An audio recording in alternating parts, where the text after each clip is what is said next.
Hi நண்பர்களே, kids ஸ்டோரிக்கு வரவேற்கிறோம்.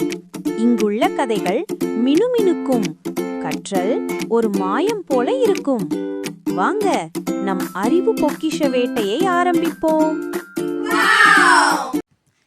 முயலும் ஆப்பிள் மரமும்.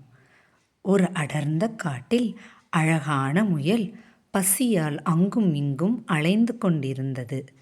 பின்பு அந்த பசித்த முயல் ஆப்பிள் மரத்தின் கீழே வந்து நின்றது. மரத்தில் உள்ள சிவப்பு ஆப்பிள்களை பார்த்து அதன் கண்கள் மகிழ்ச்சியால் மின்னின. ஆனால் ஆப்பிள்கள் மேலே இருந்ததால் அதனால் எட்ட முடியவில்லை. முதலில் முயல் சற்றே சோர்ந்து போனது. அந்த கனியை என்னால் எட்ட முடியவில்லையே என்று கவலையாய் தலையசைத்தது. ஆனால் அது விடாமுயற்சியை கைவிடவில்லை.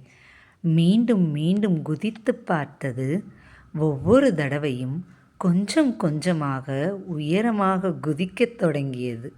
கடைசியில் ஒரு பெரிய குதிப்பில் டப்பென்ற அந்த சிவந்த ஆப்பிள் கீழே விழுந்தது. மிகுந்த மகிழ்ச்சியுடன் முயல் அந்த ஆப்பிளை பிடித்து கடித்து உண்றது. அதன் முகம் சந்தோஷத்தால் மலர்ந்து போனது. முயற்சி செய்தால் எந்த காரியமும் சாத்தியமே. நன்றி.